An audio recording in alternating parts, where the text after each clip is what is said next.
Hello दोस्तों, GC sir के online platform पर मैं एलसी राव आपका हार्दिक स्वागत करता हूं। दोस्तों आज क्लास 10th के साइंस का एक महत्वपूर्ण चैप्टर जो कि चैप्टर नंबर 1 जिसका नाम है रासायनिक अभिक्रिया एवं समीकरण, उसको लेकर के आपके समक्ष आपके सामने मैं उपस्थित हुआ हूं।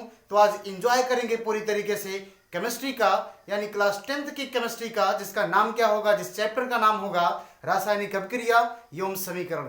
तो देखते हैं दोस्तों कि रासायनिक अभिक्रिया एवं समीकरण क्या होता है और यह हमारे लिए बहुत ही महत्वपूर्ण चैप्टर होता है दोस्तों। तो शुरू करते हैं हम लोग रासायनिक अभिक्रिया एवं समीकरण, चैप्टर नंबर 1, लेसन 1, रासायनिक अभिक्रिया एवं समीकरण। रासायनिक अभिक्रिया एवं समीकरण, ये आपके चैप्टर का नाम है दोस्तों, रासायनिक अभिक्रिया एवं समीकरण। ये पढ़ना है हम लोगों को, बड़ा ही इंटरेस्टिंग चैप्टर है।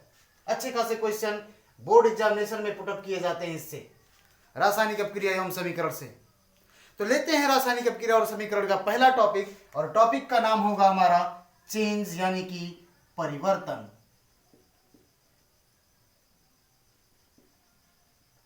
चेंज क्या होता है ये चेंज, और चेंज कितने प्रकार के होते हैं, बस इसके बारे में डिस्कस करना है हम लोगों को। चेंज क्या है आप जानते हैं, किसी भी पदार्थों में होने वाला बदलाव ही परिवर्तन कहलाता है। अब वो बदलाव उसके भौतिक गुण में हो या उसके रासायनिक गुण में हो, क्या कहलाएगा, वो परिवर्तन कहलाएगा।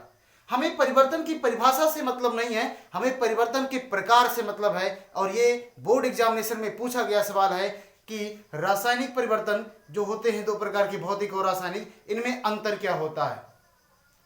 तो देखें अगर हम लोग परिवर्तन के बारे में, तो परिवर्तन जो होता है यह दो प्रकार का होता है। पहला जो होता है ये होता है आपका फिजिकल चेंज, यानी कि भौतिक परिवर्तन, और दूसरा होता है केमिकल चेंज, यानी कि ये होता है रासायनिक परिवर्तन। परिवर्तन कितने प्रकार के, दो प्रकार के। कौन कौन से हो गए, एक तो हो गया भौतिक परिवर्तन और दूसरा क्या होता है, रासायनिक परिवर्तन। क्लियर है। भौतिक परिवर्तन क्या होता है, ये रासायनिक परिवर्तन क्या होता है, बस इसके बारे में दोस्तों हम लोगों को क्या करना है, इसके डिफरेंस के बारे में हम लोगों को स्टडी करनी है। फिर इसका एग्जांपल भी देखेंगे। तो एग्जांपल पहले एक एक्टिविटी में आपको बताता हूं, एक्टिविटी के थ्रू हम लोग ये पूरा का पूरा चैप्टर पढ़ेंगे। पूरी केमिस्ट्री दोस्तों हम लोग एक्टिविटी को लेकर के चलेंगे, क्योंकि एनसीईआरटी जो है, एनसीईआरटी में आप देखे होंगे कि एक्टिविटी दिया है उसमें, और अगर वो एक्टिविटी दिया है तो क्या पता वो बोर्ड एग्जाम में पूछ ही ले। तो एक भी एक्टिविटी हम लोग नहीं छोड़ेंगे, सारी एक्टिविटी हम लोग ले करके चलेंगे। तो देखते हैं भौतिक परिवर्तन और रासायनिक परिवर्तन से कुछ एग्जांपल, उसके बाद में हम लोग देखेंगे इसमें डिफरेंस क्या क्या होते हैं। तो देखते हैं सबसे पहले फिजिकल चेंज और केमिकल चेंज के कुछ जो एक्टिविटी के थ्रू जो एग्जांपल है। जैसे हमारे पास एग्जांपल नंबर पहला, एक पेपर है, एक क्या है, पेपर है। ये कोई पेपर है, इस पेपर को अगर मैं काट दूं इस तरीके से, अभी आप खुद इसकी परिभाषा बना लेंगे। अगर पेपर को क्या किया जाए, काट दिया जाए, इसके मैंने 4 भाग कर दिए, ये पहला भाग, ये इसका दूसरा भाग, ये तीसरा भाग, और ये क्या है, इसका चौथा भाग है। इस पेपर को काट करके मैंने 4 भाग में बांट दिए। तो अगर ये पार्ट इसका ये है, तो क्या ये पेपर नहीं कहलाएगा, आप कहेंगे जी सर कहलाएगा। यानी यह भी एक पेपर है, बस फर्क क्या है, इसके साइज में डिफरेंस है। फर्क क्या है, इसके साइज में डिफरेंस है। लेकिन सपोज करो एग्जांपल नंबर 1, जैसे ये हमारे पास मिल्क है, दूध। अगर मैंने दूध से दही बना दिया, दूध को थोड़ा सा उसमें किसी भी प्रकार से, किसी रासायनिक प्रक्रिया के तहत, किसी केमिकल रिएक्शन के, किसी केमिकल चेंज के फॉलो करते हुए हमने मिल्क को किस में कन्वर्ट कर दिया, ये कर्ड में कन्वर्ट कर दिया, यानी कि दही हमने बना दिया। तो क्या ये दही दूध कहलाएगा? कभी नहीं कहलाएगा। दही की अपनी एक अलग प्रॉपर्टीज होगी और दूध की अपनी क्या होगी, एक अलग प्रॉपर्टीज होगी। अगर उसकी स्टेट को लेकर के चलें तो जो मिल्क होगा ये प्योर लिक्विड स्टेट में होगा, लेकिन जो दही होता है वो सेमी सॉलिड होता है। ऐसा कह सकते हैं हम लोग बोलचाल की भाषा में कि जो मिल्क है, मिल्क आपका कैसा है, लिक्विड है, और जो दही है ये सेमी सॉलिड है। क्लियर है? तो यहां पर देखें, यानी कि इन दोनों में अब डिफरेंस है। डिफरेंस किसमें है ये अभी आपको मैं समझाता हूं। यहां पर देखिए, पेपर जिस केमिकल कंपोनेंट से मिलकर के बना था, ये पूरा का पूरा पेपर, ये पूरा का पूरा पेपर जिस केमिकल कंपोनेंट से मिलकर के बना था, जिस रासायनिक संगठन से मिलकर के बना था, इसको फाड़ने पर भी इसके रासायनिक संगठनों में कोई बदलाव नहीं होगा। यहां से एक परिभाषा भौतिक परिवर्तन की निकल करके आती है कि ऐसा परिवर्तन, ऐसा चेंज जिसके घटित होने पर किसी भी पदार्थ के रासायनिक संगठनों में कोई बदलाव नहीं होता है, उसके केमिकल कंपोजिशन में किसी भी प्रकार का कोई परिवर्तन ना हो, तो ऐसा परिवर्तन क्या कहलाएगा, ये भौतिक परिवर्तन कहलाएगा। क्लियर है सभी को? ऐसा परिवर्तन क्या कहलाएगा, भौतिक परिवर्तन कहलाएगा। लेकिन अगर परिवर्तन हो रहा है, परिवर्तन की प्रोसेस हो रही है और उसके केमिकल कंपोजिशन में अगर चेंज हो जाए, उसके केमिकल कंपोजिशन अगर बदल जाते हैं, तो हम ये कहेंगे कि वहां पर भौतिक परिवर्तन ना होकर के कैसा परिवर्तन हो रहा है, केमिकल चेंज हो रहा है। यानी ऐसा परिवर्तन जिसमें पदार्थ के रासायनिक संगठन बदलते हैं, क्या कहलाता है, वो रासायनिक परिवर्तन कहलाता है। जैसे हमारे पास कोई गिलास है, गिलास है, पटक दिया हमने, मुझे गुस्सा आया, हमने पटक दिया, ये टूट गया, टूट गया, इसके टुकड़े हो गए इस तरीके से। तो क्या ये गिलास था, इसके जो कंपोनेंट थे, क्या टूटने पर इसके कंपोनेंट बदल जाएंगे? बिल्कुल नहीं बदलेंगे। अभी भी ये ग्लास का टुकड़ा कहलाएगा। इसका आकार चेंज हुआ, इसकी आकृति चेंज हुई तो क्या हुआ, इसके केमिकल कंपोजिशन पर किसी भी प्रकार का कोई इफेक्ट नहीं पड़ेगा। लेकिन सपोज करो ये जो पेपर था, इस पेपर को हमने बर्न कर दिया, हमने जला दिया, इसे हमने क्या कर दिया, जला दिया। तो आप तपस्या करो, फिर भी उस राख से आप पेपर नहीं बना पाओगे। अगर उस राख से आप पेपर नहीं बना पाओगे तो पेपर का जलना कैसा चेंज हो जाएगा, ये केमिकल चेंज हो जाएगा, रासायनिक परिवर्तन हो जाएगा। अभी ये छोटी छोटी परिभाषाएं हैं, अभी आप सीखिए इसे, फिर अभी हम पूरा डिटेल में इसके बारे में एक एक करके पढ़ेंगे। अभी मैं आपको दोनों में डिफरेंस हल्का फुल्का बता दूं कि क्या होता है फिजिकल चेंज और क्या होता है केमिकल चेंज। बाद में उसका अंतर भी देखेंगे हम लोग दोस्तों। क्लियर है? तो आओ देखते हैं, एक छोटा सा एग्जाम्पल मैंने फिजिकल और केमिकल चेंज के बारे में बता दिया। जैसे आयरन है, आयरन लोहे में, आयरन लोहा है, इसमें अगर जंग लग गया, लोहे में क्या लग गया, जंग लग गया, तो लोहे में अगर जंग लग गया तो प्रोसेस कैसी हो जाएगी, ये केमिकल चेंज हो जाएगा। बस फिजिकल और केमिकल चेंज, ये दोनों में डिफरेंस और ये क्या होते हैं, ये सारी चीजें अब हम लोग शुरू कर रहे हैं। एक बार मैंने छोटा सा डेमो आपको फिजिकल और केमिकल चेंज का बता दिया, तो शुरू करते हैं दोस्तों हम लोग। एक स्टैंडर्ड लेवल पे लेकर के आपको चलूंगा फिजिकल और केमिकल चेंज को लेकर के। तो एक बार आइए देखते हैं कि क्या होता है फिजिकल और केमिकल चेंज और इसकी क्या होती है परिभाषा। ये सारी चीजें हम लोग इसमें क्या करेंगे, देखेंगे, फिजिकल और केमिकल चेंज और उसकी परिभाषा।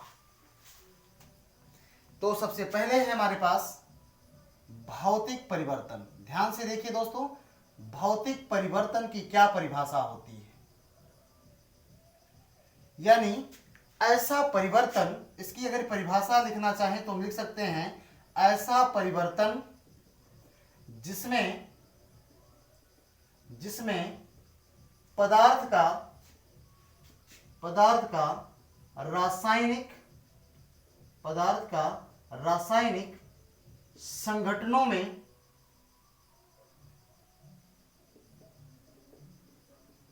कोई परिवर्तन या कोई बदलाव नहीं होता है, भौतिक परिवर्तन कहलाते हैं। भौतिक परिवर्तन कहलाते हैं। क्या कहलाते हैं, भौतिक परिवर्तन कहलाते हैं। एग्जाम्पल देखो, एग्जाम्पल के लिए है जैसे कागज का फटना, कागज का फटना, जैसे पानी से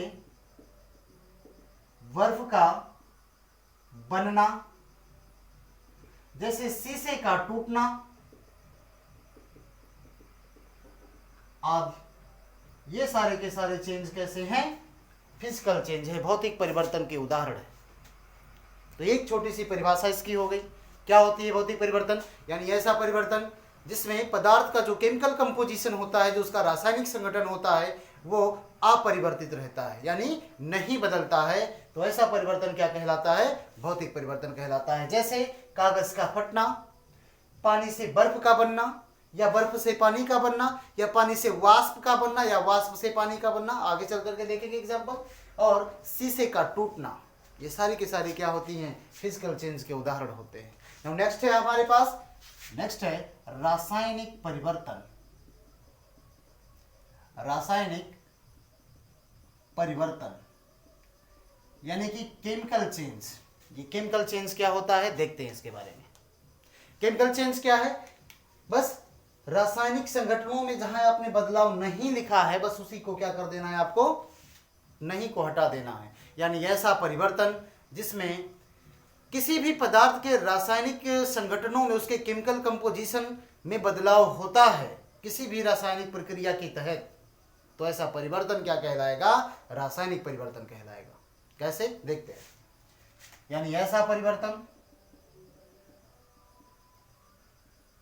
ऐसा परिवर्तन जिसमें पदार्थ का पदार्थ के रासायनिक संगठनों में बदलाव होता है रासायनिक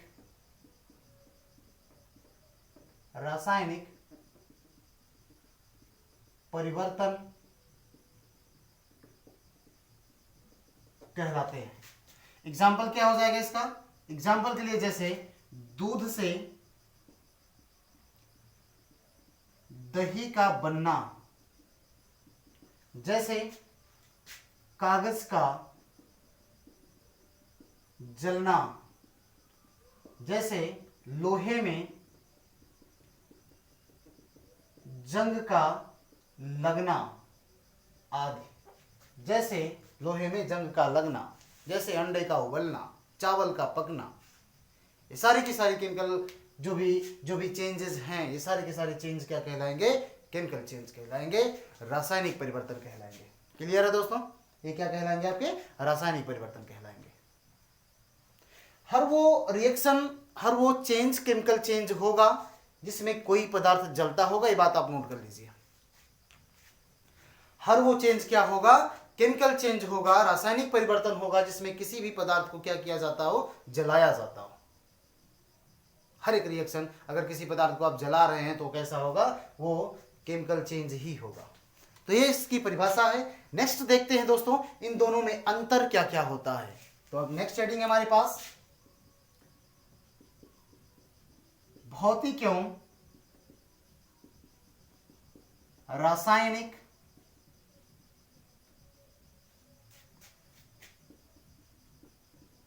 परिवर्तन में अंतर। ये खूब पूछा जाने वाला सवाल है दोस्तों, आप इसे इंपॉर्टेंट लगाएंगे।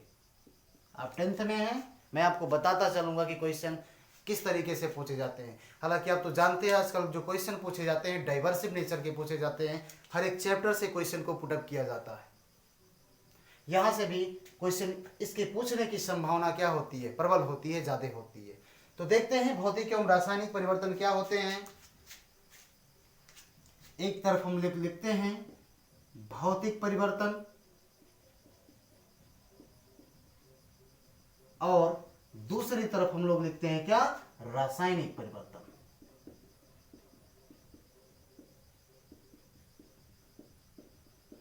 ये भौतिक परिवर्तन हो गया और ये दूसरी तरफ क्या हो गया? रासायनिक परिवर्तन हो गया। भौतिक परिवर्तन में जो पहला पॉइंट होता है, यह एक अस्थायी परिवर्तन होता है। कैसा होता है यह एक अस्थायी परिवर्तन होता है। तो जस्ट इसका अपोजिट हो जाएगा, केमिकल चेंज क्या हो जाएगा, एक अस्थायी परिवर्तन हो जाएगा। यानी पहला जो होता है यह एक अस्थायी परिवर्तन होता है। एक एक चीज क्लियर करके दूंगा दोस्तों, बस आप बने रहिए मेरे साथ, एक एक चीज क्लियर करके, यानी आपको कोई किसी भी प्रकार की कोई प्रॉब्लम नहीं रह जाएगी। फिजिकल और केमिकल चेंज में क्या डिफरेंस होता है, आप बिल्कुल हेजिटेशन ही दूर हो जाएगी आपकी। यानी पहला चेंज क्या होता है कि यह एक अस्थायी परिवर्तन होता है, जबकि केमिकल चेंज क्या होता है, एक अस्थायी परिवर्तन होता है। दूसरा पॉइंट है, दूसरा पॉइंट देखो, जब भौतिक परिवर्तन होता है, यहां पर मैंने ऊपर लिखा है, जब भौतिक परिवर्तन होता है तो इसके रासायनिक संगठनों में किसी भी प्रकार का कोई बदलाव नहीं आता है, कोई बदलाव नहीं आता। यानी दूसरा पॉइंट हम लिखते हैं कि इस प्रकार के परिवर्तन में, इस प्रकार के परिवर्तन में पदार्थ के रासायनिक संगठन नहीं बदलते, जबकि इसमें दूसरा होता है, इसमें पदार्थ के जो रासायनिक संगठन होते हैं, रासायनिक संगठन ये बदलते हैं, या क्या होते हैं, बदलते हैं। पदार्थ के रासायनिक संगठन इसमें क्या होंगे, बदलेंगे, और इसमें पदार्थ के रासायनिक संगठन नहीं बदलेंगे। जैसे इसका एक एग्जांपल मैं बताता हूं आपको, लेकिन उसके पहले एक अवस्था परिवर्तन में लिख दूं, उसके बाद इसका एक एग्जांपल, एक बेहतरीन एग्जांपल मैं बताता हूं दोस्तों। तीसरा जो है, पदार्थ की अवस्था, पदार्थ की अवस्था परिवर्तित हो सकती है। ये दोनों में होता है, ये सेम चीज कॉमन है इसमें भी, यानी इसमें भी पदार्थ की अवस्था, पदार्थ की अवस्था परिवर्तित हो सकती है।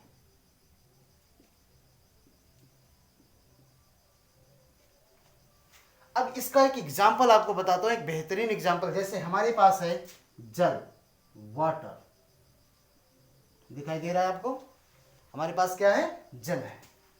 अब जब जल जान रहे हैं आप किस स्टेट में होता है, ये लिक्विड स्टेट में होता है, और इसका केमिकल फॉर्मूला होता है H2O। केमिकल फॉर्मूला इसका क्या होता है, H2O। हमने जल को क्या किया, गर्म किया, जल को हमने गर्म किया, ये बना वाष्प, वेपर बना, वाष्प बना, और वाष्प किस स्टेट में होता है, गैसियस स्टेट में होता है, लेकिन केमिकल फॉर्मूला इसका भी क्या होता है, H2O होता है। इसी तरीके से अगर जल को हमने कूल किया, बहुत ज्यादा ठंडा किया, ये बना आइस, दिखाई दे रहा है आपको, हाँ, आइस बना। आइस जो होता है या सॉलिड स्टेट में होता है, लेकिन केमिकल फॉर्मूला इसका क्या होता है, H2O होता है। आप देख रहे हैं रासायनिक संगठन में किसी भी प्रकार का कोई परिवर्तन नहीं हो रहा है। यहाँ बर्फ बन रहा है, लेकिन बर्फ जो कि ठोस अवस्था में है, लेकिन उसका जो रासायनिक संगठन है वह H2O है। अगर ठोस को, यानी उस बर्फ को अगर हम लोग क्या कर दें, गर्म कर देते हैं दोस्तों, बर्फ को अगर हम लोग क्या कर दें, गर्म कर दें, तो फिर से जल बन जाएगा। और अगर वेपर को हम लोग फिर से कूल कर दें, ठंडा कर दें, तो फिर से वाटर बन जाएगा। यह एक एग्जाम्पल है पदार्थ की अवस्था परिवर्तन होने की, लेकिन इसके रासायनिक संगठनों में कोई परिवर्तन नहीं हो रहा है। रासायनिक संगठनों में यदि कोई परिवर्तन नहीं हो रहा है तो चेंज कैसा होगा, भौतिक परिवर्तन हो जाएगा। लेकिन अगर रासायनिक संगठन में परिवर्तन हो जाए, जैसे हमारे पास कार्बन है जो कि सॉलिड स्टेट में है, इसको हमने गर्म किया ऑक्सीजन की प्रेजेंस में, यह बन जाएगा CO2 गैस। यहां भी अवस्था परिवर्तित हो रही है, यहां भी अवस्था परिवर्तित हो रही है, लेकिन यहां पर केमिकल कंपोजिशन इसका क्या हो रहा है, चेंज हो रहा है। यहां पर अवस्था परिवर्तित हो रही है, लेकिन केमिकल कंपोजिशन क्या है, चेंज है। इसलिए यह जो चेंज होगा, या कैसा चेंज हो जाएगा, आपका केमिकल चेंज हो जाएगा। कैसा चेंज, केमिकल चेंज होगा। तो ये डिफरेंस है, और भी डिफरेंस है। नेक्स्ट डिफरेंस है, जैसे मान लिया जाए कि जब कोई भौतिक परिवर्तन होता है, इसे आप सुन लीजिए, लिख लीजिएगा बिल्कुल। आप जब पढ़ा करिए इसे, वीडियो देखा करिए, तो आप कलम और कॉपी अपने सामने ले करके बैठा करिए, साथ में ले करके भी बैठिए उसे। जो भी इंपॉर्टेंट चीज़ें हैं उसे आप लोग नोट करते रहिए, बहुत काम आएगा ये। जो चौथा डिफरेंस है इसमें भौतिक परिवर्तन में, यह होता है कि जब भौतिक परिवर्तन होता है तो कोई नया पदार्थ नहीं बनता है। जब भौतिक परिवर्तन होता है तो कोई नया पदार्थ नहीं बनता है। जैसे देखिए यहां पर कोई नया पदार्थ बना है क्या? सिर्फ अवस्था परिवर्तन के कारण पदार्थ का नाम बदल गया है यहाँ पे, लेकिन कोई नया पदार्थ नहीं बना है। सारे पदार्थों का केमिकल कंपोजिशन क्या है? सेम है। इसलिए कोई नया पदार्थ यहाँ पर नहीं माना जाएगा, सिर्फ उसके अवस्था परिवर्तन के कारण नाम बदला गया है। लेकिन यहाँ पर देखिए आप, ये कार्बन सॉलिड है, मान लिया जाए ग्रेफाइट है या हीरा है। जब उसको जलाया गया, गर्म किया गया, तो यह कार्बन डाइऑक्साइड गैस बना। यहाँ अवस्था परिवर्तन के साथ साथ केमिकल कंपोजिशन भी उसका रासायनिक संगठन भी क्या हो रहा है? बदल रहा है। और अगर रासायनिक संगठन बदल रहा है तो आप जानते हैं परिवर्तन कैसा हो जाएगा? रासायनिक परिवर्तन हो जाएगा। यानी यहाँ पर नया पदार्थ क्या हो रहा है? बन रहा है।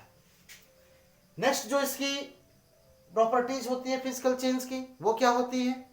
नेक्स्ट जो होता है भौतिक परिवर्तन, जो होता है यह रिवर्सिबल होता है, यानी कि उत्क्रमणीय होता है। यानी जल से आप वाष्प भी बना सकते हो और वाष्प से आप क्या बना सकते हो? जल भी बना सकते हो। इस जल से आप बर्फ भी बना सकते हो और इस बर्फ से आप क्या बना सकते हो? जल भी बना सकते हो। तो ये था क्या? भौतिक परिवर्तन के कुछ लक्षण। लेकिन यहां पर आप देखेंगे तो यहां पर ये उत्क्रमणीय ना होकर के इरिवर्सिबल होता है, यानी अनुत्क्रमणीय प्रकृति का होता है। कैसा होता है ये? अनुत्क्रमणीय प्रकृति का होता है। अनुत्क्रमणीय प्रकृति का होने का मतलब रिएक्शन सिर्फ फॉरवर्ड डायरेक्शन में जाएगी, बैकवर्ड डायरेक्शन में नहीं जाएगी। यानी ये पश्चिम दिशा में अभिक्रियाएं नहीं जाती हैं। यानी अगर एक बार ये कार्बन जो ठोस अवस्था में है, अगर ये जल गया, कार्बन डाइऑक्साइड बन गया, तो फिर से इस कार्बन डाइऑक्साइड को इस ठोस अवस्था में आप परिवर्तित नहीं कर पाएंगे। तो ऐसी जो भी चेंजेस होती हैं, ये कैसे चेंजेस कहलाते हैं? ये रासायनिक परिवर्तन कहलाते हैं, यानी केमिकल चेंज कहलाते हैं। तो एक बार से आप इसका फटाफट से स्क्रीनशॉट लो, फिर हम लोग देखते हैं कि केमिकल रिएक्शन क्या होता है।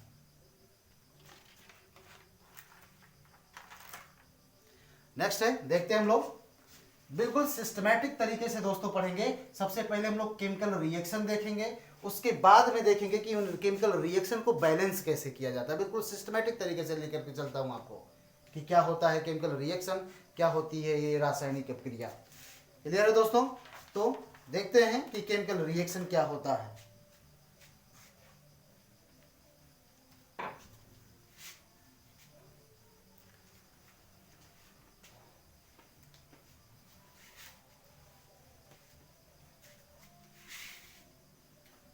तो नेक्स्ट हेडिंग है हमारा केमिकल रिएक्शन।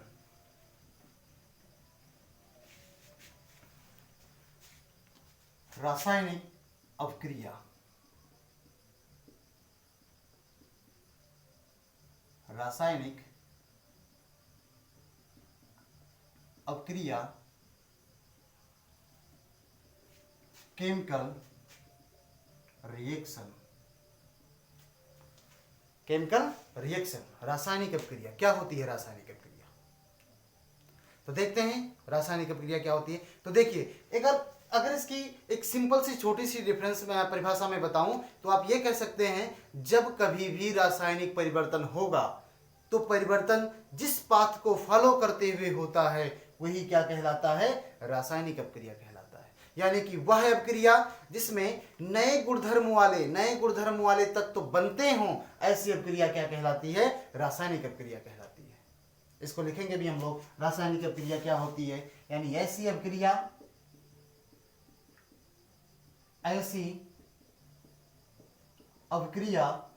जिसमें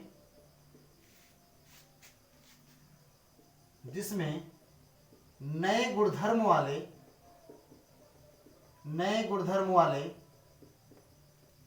पदार्थ बनते हैं,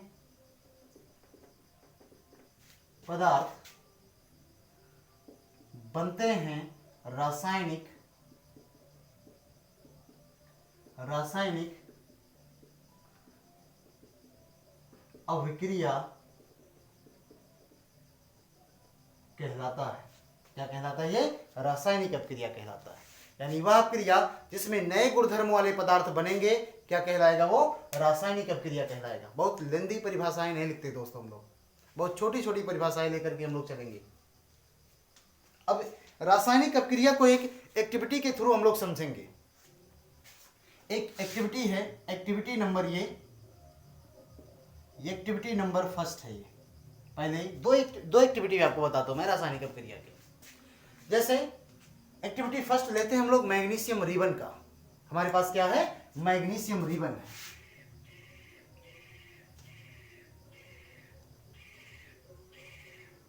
ये मैग्नीशियम रिबन है। इस मैग्नीशियम रिबन को जब हम लोग जलाते हैं, लेकिन जलाने से पहले आपको एक ध्यान देना है, जलाने से पहले मैग्नीशियम रिबन को आप सैंड पेपर से साफ करते हैं। एक बार एक क्वेश्चन बोर्ड एग्जामिनेशन में पूछा भी गया था कि क्या कारण है कि मैग्नीशियम रिबन को जलाने से पहले उसे साफ किया जाता है? तो रीजन ये है, आप अगर ऐसा सवाल पूछता है तो इसे आप लिख भी लीजिए। अभी मैं खैर इसे लिखवा भी दूंगा कि मैग्नीशियम रिबन को जलाने से पहले उसे सैंड पेपर से इसलिए साफ किया जाता है क्योंकि मैग्नीशियम एक क्रियाशील धातु होती है। वह वायु में पाई जाने वाली नमी के साथ, कार्बन डाइऑक्साइड के साथ अपक्रिया करके मैग्नीशियम हाइड्रोक्साइड या मैग्नीशियम कार्बोनेट की परत बना लेती है। इसके परत को हटाने के लिए हम लोग क्या करते हैं? इस मैग्नीशियम को सैंड पेपर से साफ करते हैं, उससे पहले रगड़ के साफ करते हैं। उसके बाद इस मैग्नीशियम रिबन को हम लोग क्या करेंगे? बंसेन बर्नर के थ्रू, इस बंसेन बर्नर के थ्रू क्या करते हैं? हम लोग जलाते हैं। ये बंसेन बर्नर है। इस बंसेन बर्नर से, बंसेन बर्नर के थ्रू इसे हम लोग क्या करेंगे? जलाएंगे। जो मैग्नीशियम रिबन होता है यह होता है ग्रे कलर का। कैसा होता है दोस्तों? ये ग्रे कलर का होता है। इस ग्रे रंग के मैग्नीशियम रिबन को हम लोग जब जलाते हैं तो यह सफेद रंग का ज्वाला के साथ, सफेद ज्वाला के साथ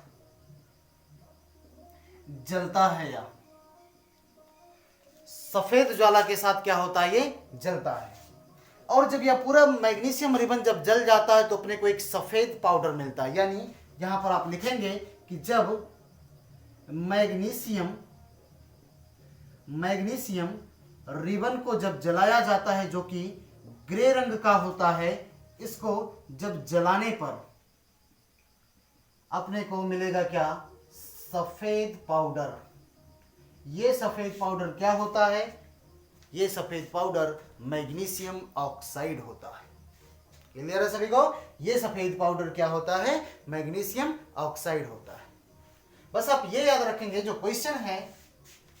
अब यहां पर देखिए, मैग्नीशियम ग्रे से सफेद में चेंज हो रहा है, रंग भी परिवर्तित हो रहा है। यानी जब रासायनिक अपक्रिया होगी तो रंग भी परिवर्तित हो सकता है। आगे चल करके हम लोग देखेंगे कि जब रासायनिक अपक्रिया होती है तो कौन कौन सी घटनाएं घट सकती हैं।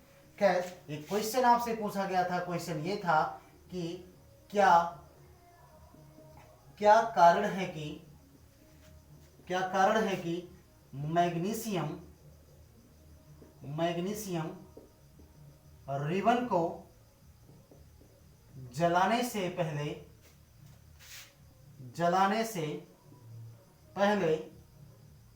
उसे साफ किया जाता है। ये क्वेश्चन था। मैं इस दोस्तों इसे पूरी तरीके से थ्योरेटिकली लिखूंगा नहीं, मैं बता दे रहा हूं आपको, आप लिख लीजिए। इसका जो जवाब होगा, क्योंकि मैग्नीशियम रिबन जो होता है यह एक क्रियाशील मेटल होता है। यानी क्रियाशील क्या होता है? ये धातु होता है। एक क्रियाशील धातु होता है। कौन सा? मैग्नीशियम। यह मैग्नीशियम जब नमी के कांटेक्ट में आता है या कार्बन डाइऑक्साइड के कांटेक्ट में आता है तो प्रोडक्ट बना लेता है। क्या? ये बना लेता है MgOH का होल ट्वाइस, या ये बना लेता है MgCO3। इस MgOH के होल ट्वाइस यानी मैग्नीशियम हाइड्रोक्साइड और मैग्नीशियम कार्बोनेट की परत को हटाने के लिए हम लोग क्या करते हैं, उसे सैंड पेपर से हम लोग रेगमार्क जिसे बोला जाता है उससे हम लोग साफ करते हैं उसे। जब ये परत हट जाती है तब जाकर के हम मैग्नीशियम को क्या करते हैं, बंसन बर्नर के थ्रू जलाते हैं। और जब बंसन बर्नर के थ्रू मैग्नीशियम रिबन को जलाया जाता है तो यह मैग्नीशियम सफेद ज्वाला के साथ क्या होगा, जलेगा। शुरू में हमने लिया था मैग्नीशियम तो वह किस कलर का था, ग्रे कलर का था, लेकिन जलाने पर अपने को क्या मिला, एक सफेद पाउडर मिला।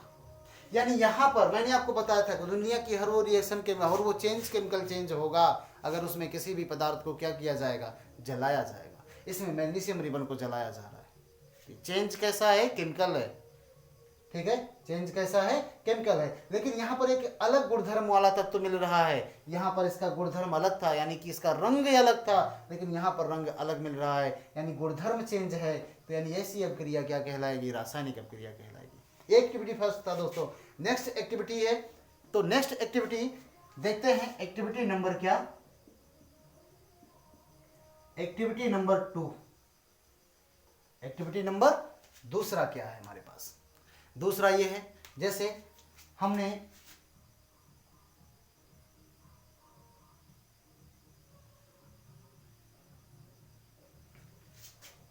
एक क्या लिया, एक बीकर लिया। इस बीकर में हमने जिंक के टुकड़े डाल दिए। ये जिंक के टुकड़े हैं, इसको हमने यहां पे एक होल्डर लगा लिया और होल्डर के थ्रू हम इसको क्या है, पकड़े हुए हैं। ये होल्डर है, इस तरीके से हमने इसको पकड़ा हुआ है, उसमें जिंक के छीलन को डाल करके। इसी में हमने सांद्र HCl डाला। क्या डाला, सांद्र HCl। तो देखते हैं सांद्र HCl डालने पर कि यहां से कुछ गैसें निकलती हैं और जब इन गैसों के पास हम लोग जलती हुई मोमबत्ती को ले जाते हैं, ये जलती हुई मोमबत्ती है ये। तो यह जो गैस होती है यह फट फट की आवाज के साथ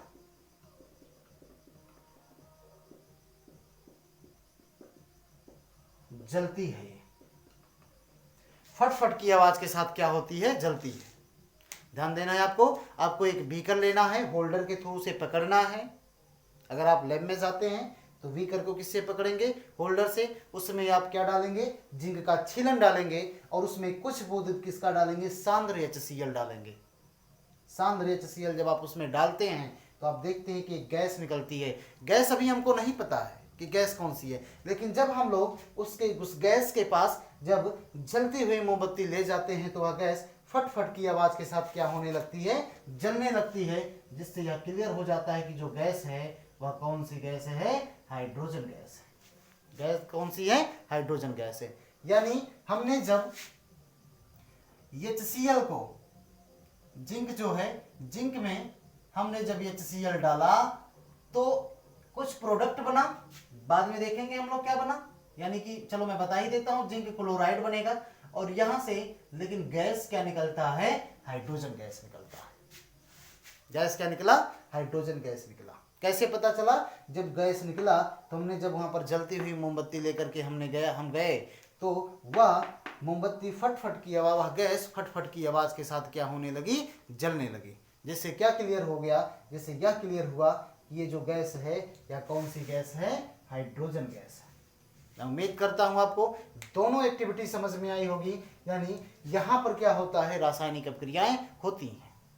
नेक्स्ट देखते हैं कि रासायनिक अपक्रिया जो होती है, अगर कोई भी रासायनिक अपक्रिया घटित होती है तो उसके घटित होने से कितने प्रकार के चेंज हो सकते हैं या कौन कौन सी घटनाएं घट सकती हैं। तो एक बार से आप इसका स्क्रीनशॉट लें, फिर हम लोग देखते हैं कि रासायनिक अपक्रिया के दरमियान घटने वाली घटनाएं। तो एक बार इसका स्क्रीनशॉट ले लीजिए, फिर हम आगे बढ़ें। तो देखते हैं हम लोग कि रासायनिक अपक्रिया के दरमियान घटने वाली घटनाएं। रासायनिक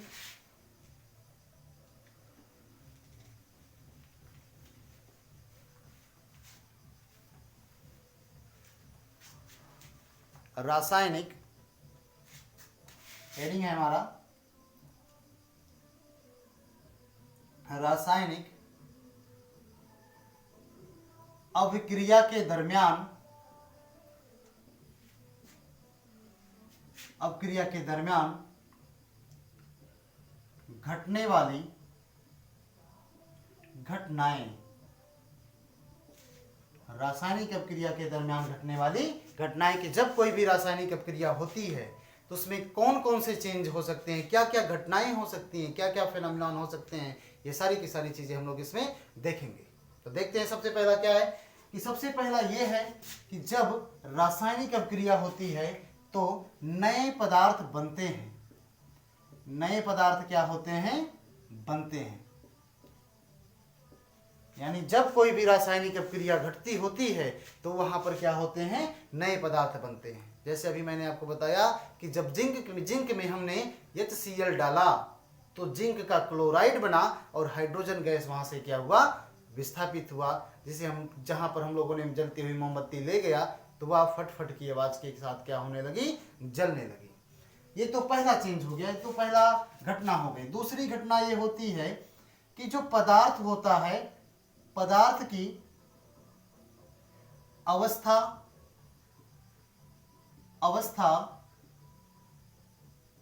परिवर्तित हो सकती है। पदार्थ की अवस्था परिवर्तित हो सकती है। बात समझ में आई? हमने देखा था जो केमिकल चेंज में जब कार्बन सॉलिड को हम लोगों ने जलाया था तो वह गैस में चेंज हो गया था। तो पदार्थ की अवस्था भी क्या हो सकती है? यहाँ पे परिवर्तित हो सकती है। नेक्स्ट है हमारे पास कि जब कोई भी रासायनिक अभिक्रिया होती है तो पदार्थ का रंग भी परिवर्तित हो सकता है।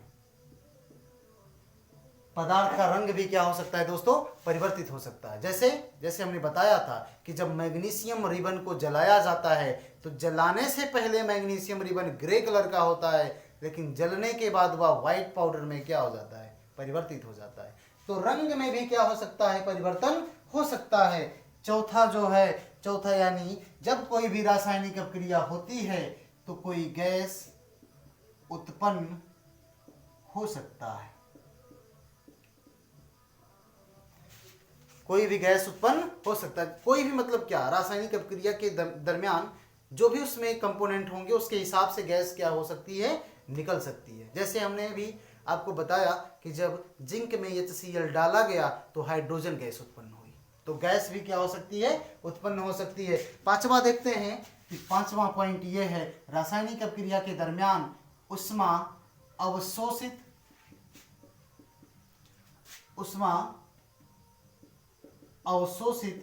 अथवा उत्सर्जित हो सकती है। ठीक है, रासायनिक अभिक्रिया के दरमियान उष्मा अवशोषित हो सकती है अथवा उत्सर्जित हो सकती है। जो तीसरा पॉइंट, जो छठा पॉइंट है, छठवें पॉइंट में देखिए आप लोग, अभिक्रिया, ये जो रासायनिक अभिक्रिया होती है, यह रासायनिक अभिक्रिया कैसी होती है? अनुत्क्रमणीय होती है। अनुत्क्रमणीय होती है मतलब क्या? एक ही दिशा में चलती है। अनुत्क्रमणीय होने का मतलब क्या है? एक ही दिशा में चलते हैं। जो रासायनिक अभिक्रिया होती है, यह रासायनिक अभिक्रिया क्या होती है? अनुत्क्रमणीय होती है। जो सातवां पॉइंट है, सातवां पॉइंट मतलब यह है कि जब कोई भी रासायनिक अभिक्रिया होती है तो उस रासायनिक अभिक्रिया के दरमियान अभिक्रिया जिस पात्र में हो रहा होता है उस पात्र का ताप भी क्या हो सकता है? परिवर्तित हो सकता है। या तो कम हो सकता है या तो ज्यादा हो सकता है। यानी इस पॉइंट को भी हम लोग लिखेंगे कि पात्र का ताप कम, या इस तरीके से लिख लें, पात्र का ताप परिवर्तित हो सकता है। क्लियर है सभी को? पात्र का ताप क्या हो सकता है? परिवर्तित हो सकता है। तो ये रासायनिक अभिक्रिया के दरमियान घटने वाली घटनाएं, मैंने क्या क्या बताया आपको? मैंने आपको बताया कि जब रासायनिक अभिक्रिया होती है तो रासायनिक अभिक्रिया के दरमियान नए पदार्थ क्या होते हैं? बनते हैं। नए पदार्थ बनते हैं, पदार्थ की अवस्था भी क्या हो सकती है? परिवर्तित हो सकती है। जब कोई रासायनिक अभिक्रिया होती है तो पदार्थ का रंग भी क्या हो सकता है, परिवर्तित हो सकता है। कोई गैस उत्पन्न हो सकती है, उष्मा अवशोषित अथवा निष्कर्षित हो सकती है, या तो अपक्रिया कराने के लिए आपको उष्मा देनी पड़े, या रासायनिक अपक्रिया जब हो तो उससे स्वतः उष्मा क्या हो, उत्सर्जित हो सकती है। छठा मैंने आपको बताया कि जो रासायनिक अपक्रिया होती है या अनुत्क्रमणीय होती है। सातवां मैंने आपको बताया कि पात्र का जो ताप होता है या क्या होता है, परिवर्तित हो सकता है। बात समझ में आई। अब नेक्स्ट जो देखेंगे हम लोग, रासायनिक अपक्रिया होते समय पदार्थों में जो भी पदार्थ होते हैं उसकी अवस्था जो होती है उसको कैसे प्रदर्शित किया जाता है, पदार्थ की अवस्था प्रदर्शित करने की विधियां। उसके बाद देखेंगे हम लोग रासायनिक अपक्रिया के प्रकार, पदार्थ की अवस्था को प्रदर्शित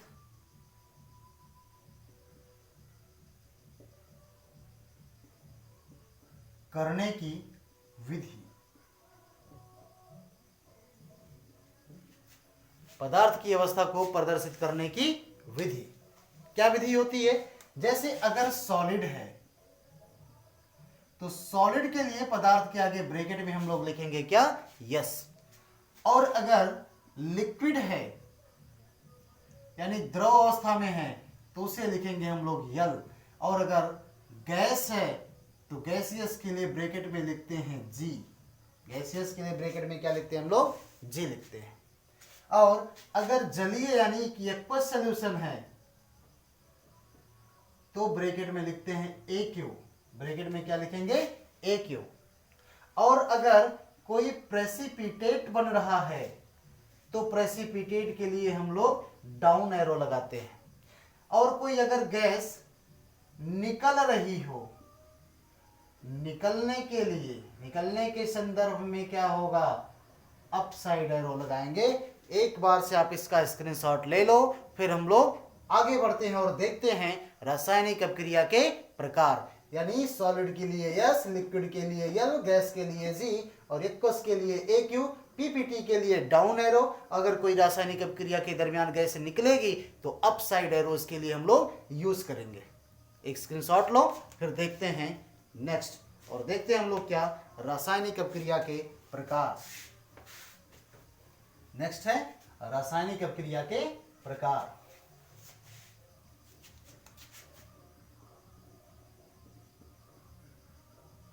रासायनिक अभिक्रिया के प्रकार। दोस्तों रासायनिक अपक्रिया पूरी तरीके से पढ़ लें, फिर मैं आपको सिखाऊंगा कि रासायनिक समीकरण क्या होते हैं, रासायनिक समीकरण को बैलेंस कैसे किया जाता है। बस आप धैर्य बनाए रखें, एक एक टॉपिक क्लियर करवा के जाऊंगा आपका। जब आप एग्जाम में बैठोगे तो सारे क्वेश्चन आपको ऐसा लगेगा अरे तो मुझे आता है, और आपको आएगा भी, वो बिल्कुल हल्का नॉर्मली लगेगा एकदम। लेकिन आप एक बार धैर्य बनाए रखें। रासायनिक अपक्रिया के प्रकार की बात करें हम लोग, कितने प्रकार का होता है रासायनिक अपक्रिया की अगर बात करें तो रासायनिक अपक्रिया के कई प्रकार आपको पढ़ने हैं। वो प्रकार मैं यहां पर एक बार मेंशन कर दूं, फिर एक एक करके सारे प्रकार हम लोग पढ़ेंगे। यानी जो पहला प्रकार होता है यह होता है संयोजन अपक्रिया। संयोजन अभिक्रिया। संयोजन अपक्रिया को अगर योगात्मक अपक्रिया के नाम से, योगात्मक अपक्रिया के लिए भी अगर योगात्मक अपक्रिया करके पूछता है तो सेम मतलब होगा उसका, सेम डेफिनेशन होगा, सेम एग्जांपल होगा। मतलब आप ये कह सकते हैं संयोजन का पर्यायवाची है योगात्मक। क्लियर है? यानी कि कॉम्बिनेशन या योगात्मक के लिए वर्ड यूज करते हैं एडिशन, रिएक्शन। ये कॉम्बिनेशन या इसे हम लोग क्या बोलते हैं, एडिशन रिएक्शन। जो दूसरा है इसे वियोजन अपक्रिया। दूसरा क्या है, वियोजन अपक्रिया। यानी कि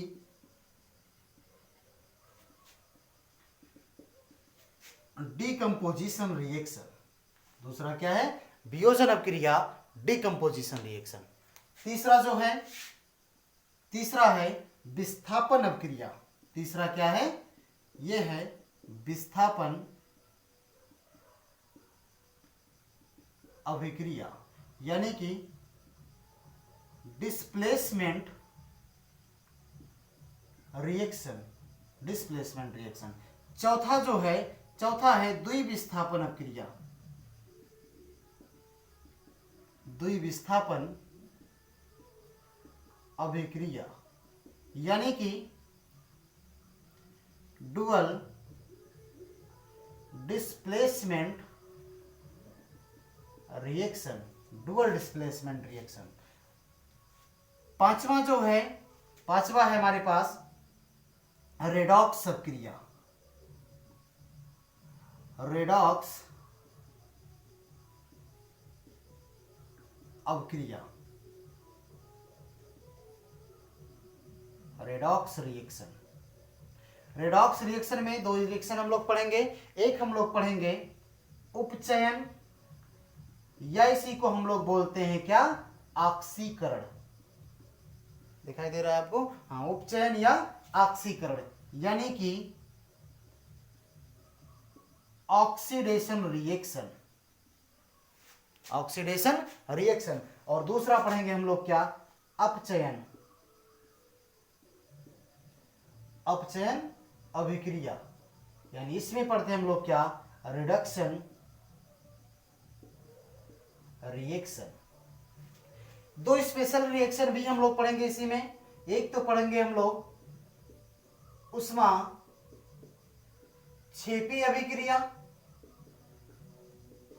उष्मा क्षेपी अभिक्रिया यानी कि एक्सोथर्मिक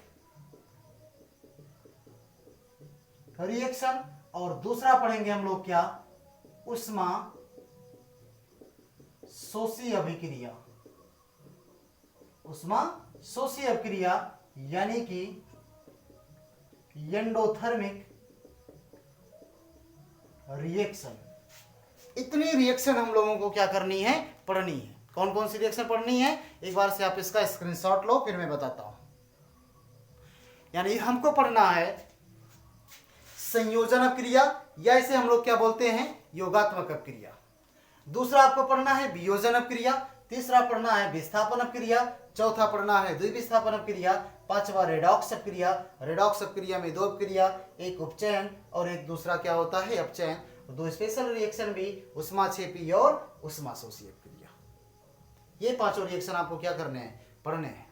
तो शुरू करते हैं एक करके हम लोग, और लेते हैं सबसे पहले संयोजन अभिक्रिया की। क्या होता है संयोजन अभिक्रिया, देखते हैं इसको। इसका आप स्क्रीनशॉट लें, फिर हम लोग देखते हैं संयोजन अभिक्रिया क्या होता है। ये संयोजन अभिक्रिया देखो,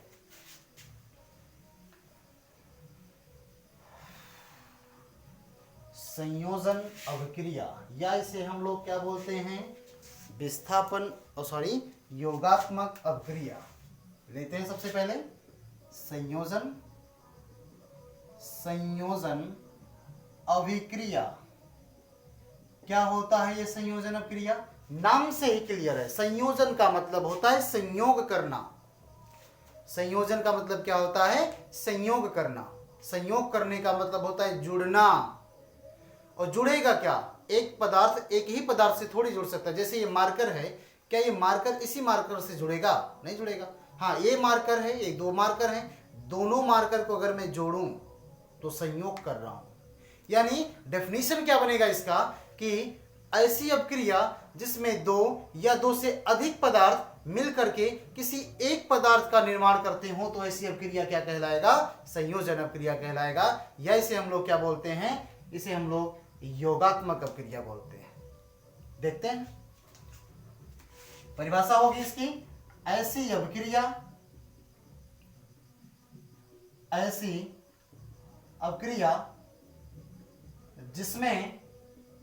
जिसमें दो या दो से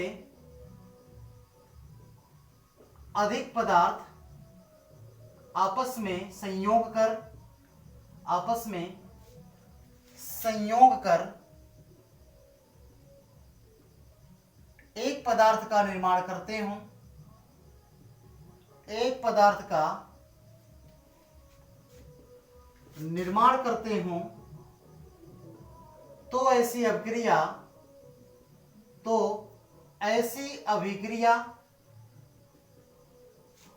संयोजन अभिक्रिया कहलाती है। ऐसी अभिक्रिया संयोजन अभिक्रिया कहलाती है। ऐसी अभिक्रिया क्या कहलाती है? संयोजन अभिक्रिया कहलाती है। जैसे एग्जांपल देखो, जैसे हमारे पास दो पदार्थ हैं, एक पदार्थ है A और दूसरा पदार्थ है B, और दोनों मिलकर के प्रोडक्ट बना रहे हो क्या? AB। क्लियर है दोस्तों? रासायनिक अभिक्रिया की अगर बात करें तो एरो के इधर जो लिखा जाता है इसे हम लोग कहते हैं अभिकारक, और एरो के राइट साइड वाले को हम लोग कहते हैं क्या? उत्पाद, यानी कि रिएक्टेंट, और ये क्या होता है आपका? प्रोडक्ट होता है। क्या होता है? ये प्रोडक्ट होता है। रिएक्टेंट और प्रोडक्ट, रिएक्टेंट प्रोडक्ट। रिएक्टेंट किधर होगा? लेफ्ट साइड में, और प्रोडक्ट किधर होगा? एरो के राइट साइड में। क्लियर है सभी को? तो देखते हैं कि क्या होता है संयोजन अभिक्रिया। मैंने आपको परिभाषा बता दी कि जब दो या दो से अधिक पदार्थ मिलकर के एक ही पदार्थ का क्या कर रहे होते हैं? निर्माण कर रहे होते हैं, तो ऐसी अभिक्रिया क्या कहलाती है? संयोजन अभिक्रिया कहलाती है। एक्टिविटी देखते हैं दोस्तों कि संयोजन अभिक्रिया का एक्टिविटी क्या है। सारी रिएक्शन हम लोग एक्टिविटी को लेकर के ही चलेंगे। एक्टिविटी क्या है? जैसे हमारे पास कोई पात्र है, जैसे देखिए पात्र ये है, एक हमारे पास बाल्टी है, ये बाल्टी है, कोई पात्र है। इस पात्र में हमने क्या भर रखा है? इस पात्र में हमने, चलो इस पात्र में हमने बुझा चूना ले रखा है। सॉरी, बुझा चूना नहीं, सॉरी दोस्तों, बिना बुझा चूना। कैसा चूना? बिना बुझा चूना, क्विक लाइम। ये है CaO। इसे हम लोग क्या कहते हैं? बिना बुझा चूना। ध्यान देंगे, ये पूछा गया सवाल है, बिना बुझा चूना, यानी कि क्विक लाइम, बिना बुझा चूना। अगर इस क्विक लाइम में हम लोग क्या डाल दें? जल डाल दें। क्या डाल दें? जल, वाटर। जल हम लोग इसमें जब डालते हैं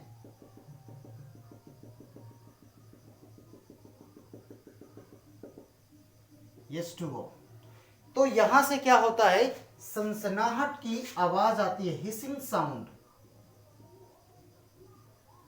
हिसिंग साउंड यानी कि सनसनाहट की आवाज उत्पन्न होती है। यहां से क्या उत्पन्न होती है? सनसनाहट की आवाज उत्पन्न होती है। और आप देखेंगे कि जो पात्र होता है, यह पात्र का जो ताप होता है, यह ताप इसका बढ़ जाता है। ताप इसका क्या हो जाता है? बढ़ जाता है। इसको आप अभी स्टार लगा करके रखिए, आगे इसकी जरूरत पड़ेगी हमको, है ना।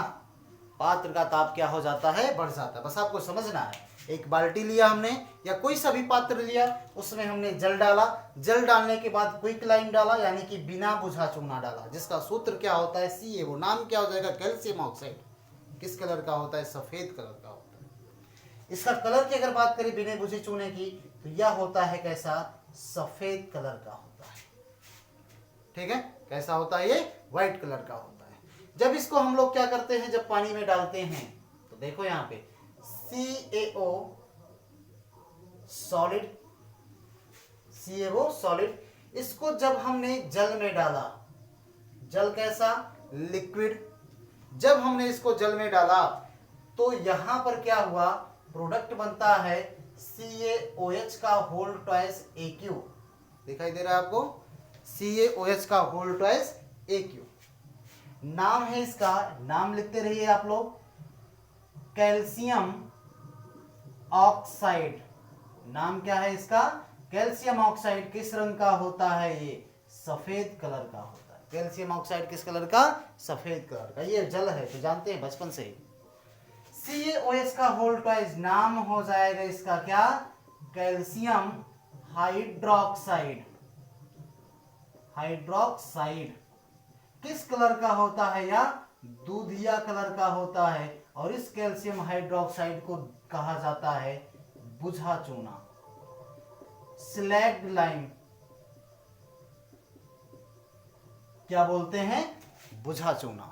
जब यह बुझा चूना बनता है, तो यहां से हीट भी अधिक मात्रा में क्या होती है, इवॉल्व होती है, निकलती है।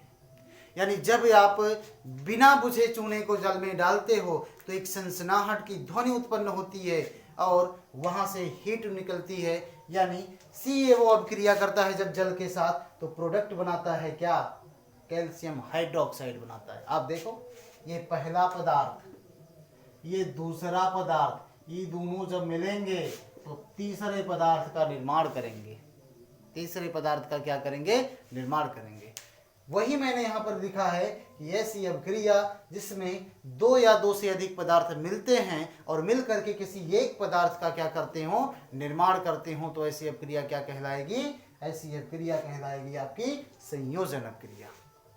क्लियर है। जैसे CaO यानी कैल्शियम ऑक्साइड की अभिक्रिया जब जल के साथ कराई जाती है तो प्रोडक्ट बनता है CaOH का होल ट्वाइस और ढेर सारा हीट भी क्या होता है वहां से निकलता है।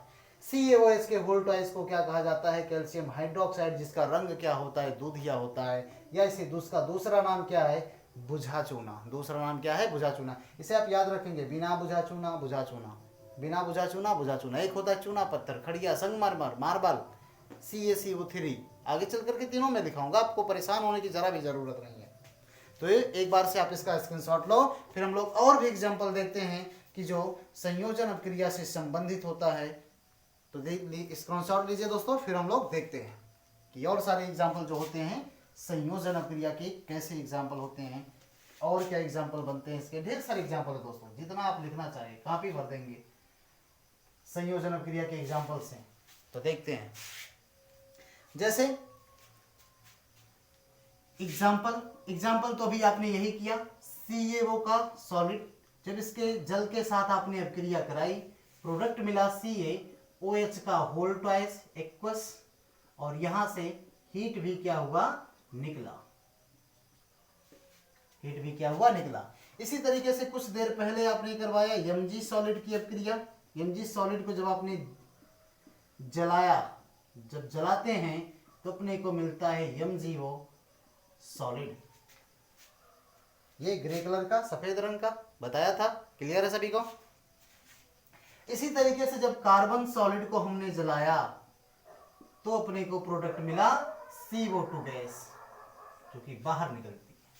तो ये देखिए आप लोग, यहां पर दो या दो से अधिक पदार्थ मिलकर के क्या बना रहे हैं, किसी एक पदार्थ का निर्माण कर रहे हैं। जैसे देखिए आप लोग यहाँ पे, जैसे सोडियम कार्बोनेट CO2 तथा जल जब आपस में अभिक्रिया करते हैं तो प्रोडक्ट बनाते हैं सोडियम का बाइकार्बोनेट।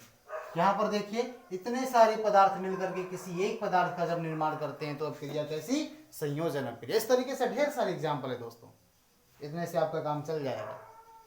तो ये सारे के सारे जो एग्जाम्पल हैं, ये सारे के सारे एग्जाम्पल किसके हैं, संयोजन अभिक्रिया के हैं। तो एक बार से आप इसका स्क्रीनशॉट लो। फिर हम लोग नेक्स्ट देखते हैं ऊष्माक्षेपी अभिक्रिया। क्या देखते हैं हम लोग, ऊष्माक्षेपी अभिक्रिया। तो इसका आप स्क्रीनशॉट लीजिए, फिर देखते हैं उसे। आगे देखते हैं दोस्तों ऊष्माक्षेपी अभिक्रिया। अगला टॉपिक क्या है हमारा, ऊष्माक्षेपी अभिक्रिया।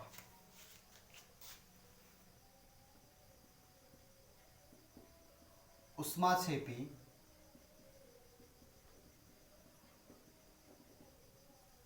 अभिक्रिया, एक्सोथर्मिक रिएक्शन। क्या होता है एक्सोथर्मिक रिएक्शन, ऐसी अभिक्रिया जिसको संपन्न कराने पर ऊष्मा क्या होती है, मुक्त होती है। तो ऐसी अभिक्रिया क्या कहलाती है, ऊष्माक्षेपी अभिक्रिया कहलाती है। मैंने क्या बोला, ऐसी अभिक्रिया जिसको संपन्न कराने पर ऊष्मा मुक्त होती है, ऊष्माक्षेपी अभिक्रिया कहलाती है। ऐसी अभिक्रिया जिसको संपन्न कराने पर ऊष्मा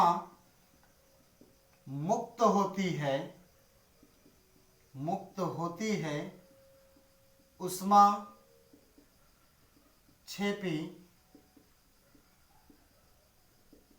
अभिक्रिया कहलाती है। क्या कहलाती है, ऊष्माक्षेपी अभिक्रिया कहलाती है। कोई ऐसी अभिक्रिया जिसको कराई जाए, उसके कराने से ऊष्मा स्वतः मुक्त हो, यानी अभिक्रिया कराने के लिए ऊष्मा ना देनी पड़े। जैसे एग्जांपल के लिए देखो, जैसे जब हमने CaO को यानी कैल्शियम के ऑक्साइड को जब हमने जल में डाला तो प्रोडक्ट बना CaOH का होल ट्वाइस और यहां से ढेर सारा हीट अपने को मिला। क्या CaO को, चूने को जल में डाल करके उसको गर्म करते हैं क्या? नहीं करते, फिर भी पात्र गर्म होता है, यानी कि हीट वहां से क्या होती है? निकलती है। जब ये CaOH का होल ट्वाइस बनता है तो हीट क्या होती है? निकलती है वहां से। ठीक इसी तरीके से नेक्स्ट एग्जांपल जो है, दूसरा एग्जांपल है जैसे बर्निंग ऑफ क्या? Methane CH4। जब CH4 जलता है, यानी CH4 मीथेन जब जलता है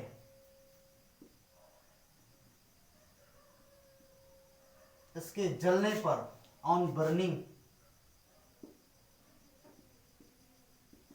क्या बनता है?